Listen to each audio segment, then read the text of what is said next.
Welcome to morning మన్నా.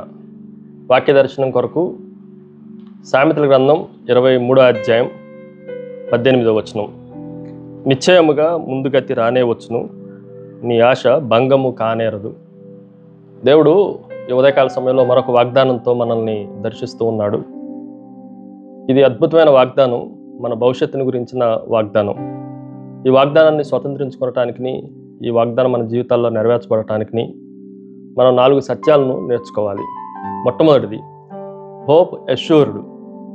మనకు ఉన్న నిరీక్షణ అది ఖచ్చితత్వమైనది, భరోసా కలిగినది, హామీ ఇచ్చినది. ఎలా రాయబడిందో ఇంగ్లీష్ వర్షన్లో జాగ్రత్తగా మనం ఆలోచన చేయాలి. Surely there is a future. ఖచ్చితంగా, నిశ్చయముగా భవిష్యత్తు ఉంది. తెలుగులో కూడా నిశ్చయముగా ముందుగతి రానే వచ్చును అన్నమాట. నిశ్చయిత ఉంది మన భవిష్యత్తుకి అన్న సత్యాన్ని ఈ ఉదయకాల సమయంలో మనం గ్రహించాలి. నెంబర్ 2, రెండో విషయాన్ని మీకు జ్ఞాపకం చేస్తాను. Hope unbroken. మన ఆశ, మన నిరీక్షణ అది భంగం కానిది. తెలుగు వాక్యంలో కూడా అలాగే రాయబడింది, నీ ఆశ భంగము కానరదు. దేవుడు మన మీద చాలా ఆశలు కలిగిన వాడు.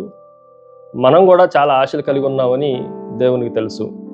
అనేక పర్యాయాలు భవిష్యత్తుని గురించిన ఆశ, జీవితమును గురించిన నిరీక్షణ మన జీవితాల్లో భంగం అయిపోతుందేమో, పాడైపోతుందేమో, అది బ్రేక్ అయిపోతుందేమో అనుకుంటాం. కానీ దేవుడు దాన్ని ఎన్నడూ బ్రేక్ చేసేవాడు కాదు అన్న సత్యాన్ని మనం జాగ్రత్తగా గ్రహించాలి. దేవుని వాక్యంలో హెబ్రీలకు రాసిన పత్రిక, అపోస్తలుడైన పౌలు హెబ్రీలకు రాసిన పత్రిక 6వ అధ్యాయం 19వ చరణంలో, ఈ నిరీక్షణ నిశ్చలమును స్థిరమునై మన ఆత్మకు లంగరువలె నుండి తెరలోపల ప్రవేశించుచున్నది. ప్రతికూల పరిస్థితుల్లో, క్లిష్ట పరిస్థితుల్లో, కష్ట పరిస్థితుల్లో దేవుడు మనకిస్తున్న మరొక వాగ్దానాన్ని ఆలోచన చేస్తే మనలో ఉన్న నిరీక్షణ భంగం కాదు, అది ఎల్లప్పుడూ ఉంటుంది అన్న సత్యాన్ని దేవుడు నేర్పిస్తూ ఉన్నాడు. మూడో విషయాన్ని మీకు జ్ఞాపకం చేస్తాను. ఈ నిశ్చలమైన భంగం కాని ఈ ఆశ మన జీవితాల్లో ఉండాలి అనంటే there is a Holi life. ఖచ్చితంగా పరిశుద్ధ జీవితాన్ని, అది అవసరమైంది. పరిశుద్ధ జీవితం కలిగిన వారే ఈ వాగ్దానాలను స్వతంత్రించుకుంటారు. దీనిపై వచనాలను కూడా మనం జాగ్రత్తగా ఆలోచన చేస్తే సామెతల గ్రంథం 23వ అధ్యాయం 17వ వచనంలో, పాపులను చూసి నీ హృదయమునందు మత్సరపడకము, నిత్యము యెహోవా యందు భయభక్తులు కలిగి ఉండుము.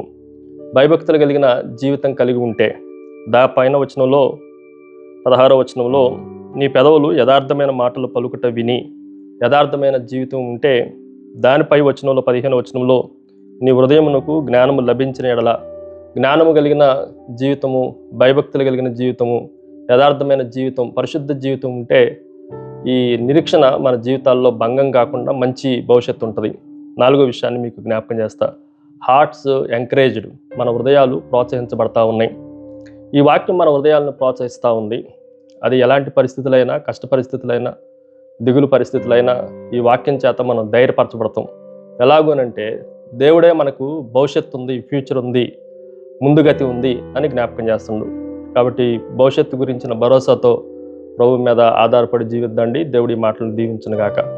సకల ఆశీర్వాదములకు కారణభూతులకు తండ్రి, మరొకసారి నేను స్తుతిస్తున్నాం. మా భవిష్యత్తుని మీ నమ్మకమైన హస్తాలకు అప్పగించుకుంటూ యేసు నామమున అడిగి వేడుకుంటున్నాం తండ్రి. ఆమెన్. God bless you.